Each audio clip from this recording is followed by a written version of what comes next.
যাদেরকে এলোপ্যাথি কাজ করে না তারা এখানে আসেন, কারণ যেহেতু জার্মানি হোমিওপ্যাথি ওষুধ খাইলে আপনি অবশ্যই উপকার পাবেন, তো ওই বিশ্বাসে আসছি আর কি।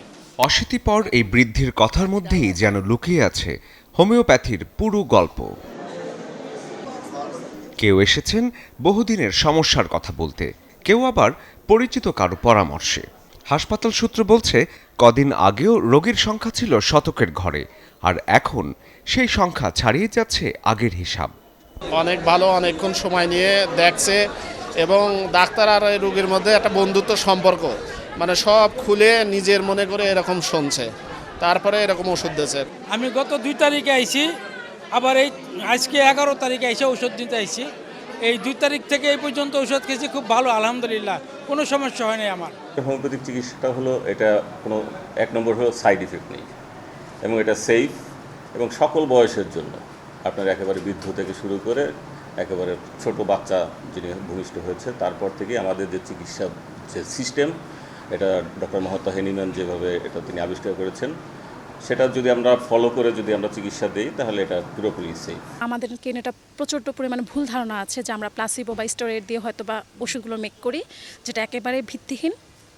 আমাদের প্রায় কয়েক ধরনের সোর্স পাওয়া যায়, এই কয়েক ধরনের সোর্সকে নিয়ে কিন্তু আমাদের মেডিসিনটা তৈরি করা হয়। এবং আমরা যখন কোনো একটা রুগীকে দেখি তখন সে রোগীর সামগ্রিক অবস্থান এবং তার লক্ষণগুলো, মানসিক, শারীরিক এবং তার অভ্যাসগুলোকে নিয়ে পর্যবেক্ষণ করে তখন সেখানে আমরা একটা ওষুধ প্রেসক্রাইব করি। যখন বেড়েছে রোগীর সংখ্যা, তখন তাদের দেখছেন কারা? চিকিৎসক আছেন, তবে সেই সংখ্যাও সীমিত। ইন্টার্ন ডাক্তাররাও চেষ্টা করছেন প্রতিদিনের এই ভিড় সামাল দিতে। রুগী বেড়ে যাওয়ার পরে আমরা কাজের মধ্যে হিমশিম খায় যাচ্ছি, কাজ করতে কুলাইতে পারতেছি না। বিধায় আমাদের এখানে আমরা মেডিসিনটা রেডি করে দিচ্ছি এবং স্টুডেন্টেরা ওটা সাপ্লাই দিচ্ছে। এক দেশে তো আর দুই আইন হইতে পারে না। একটা দেশে যেহেতু আইন তৈরি হয়েছে বা নিয়ম তৈরি হয়েছে যে ব্যাচেলার ডাক্তার যারা আছে তারা নবম গ্রেডের বেসিক বেতন পাবে, তো সেই হিসাবে আমরা তো এই নিয়মের ভিতরে পড়ি, তো সেই ক্ষেত্রে আমাদের এখানে সেটা হচ্ছে না, সেই নিয়মের মধ্যে আমরা আমাদের দেয়নি। তো সেই ক্ষেত্রে আমাদের একটা বৈষম্যের শিকার হচ্ছে আমরা ইন্টার্ন ডক্টর হিসেবে, যদিও আমরা ব্যাচেলর ডাক্তার। তারপরও সবাই এখানে ডাক্তার হওয়ার স্বপ্ন নিয়ে আসে, এর পরবর্তীতে তাদের ভবিষ্যৎ কী হবে, সেই ভবিষ্যৎটা আসলে একটা হতাশাজনক অবস্থায় আছে। তো আমরা সরকারের কাছে বিনত নিবেদন করব যে আমাদের এই সেক্টরের প্রতি একটু সদয় দৃষ্টি দিতে। প্রায় 250 বছরের পুরনো ডাক্তার স্যামুয়েল হ্যানিম্যানের হোমিওপ্যাথির চিকিৎসা কারো কাছে দীর্ঘদিনের অভ্যাস, কারো কাছে আবার পারিবারিক বিশ্বাস। দেশের একমাত্র সরকারি হোমিওপ্যাথিক মেডিকেল কলেজ ও হাসপাতাল। চিকিৎসা আছে, রোগীরা আছে, সাথে চিকিৎসকরাও আছেন। তাহলে এই ব্যবস্থাটাকে আরও শক্তিশালী করতে বাধাগুলো কোথায়? পেশাগত বৈষম্যের শিকার প্রথম কথা, যেখানে আমরা হোমিওপ্যাথিক আমাদের সব আছে, বাট আন্তরিকতার অভাবে আমাদের নিয়োগগুলো এখনও পর্যন্ত কমপ্লিট হয়নি।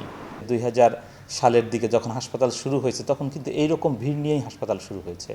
তখন আমাদের ডাক্তার সংকট ছিল না, ডাক্তাররা ছিল, তারা রুগী দেখতেন এবং এরকম অবস্থা ছিল। কিন্তু এই ডক্টর শূন্যতার কারণে আমাদের মাঝখানে যে আপনি শব্দটা উচ্চারণ করলেন, আমাদের রুগীর সংখ্যা কম ছিল, এটাও কারণেই ছিল। সব জনবলগুলো যদি নিয়োগের প্রক্রিয়াটা সম্পূর্ণ হয়, তাহলে আবার আমাদের এই প্রতিষ্ঠানটা আরও আগের মতো আরও সুন্দরভাবে চলতে পারবে আমি মনে করি। আস্থার সঙ্গে এখানে তৈরি হচ্ছেন ভবিষ্যৎ চিকিৎসকরা।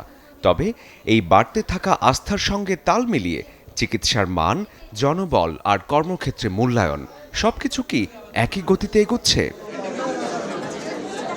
শরীফুল হক, চ্যানেল 24, ঢাকা।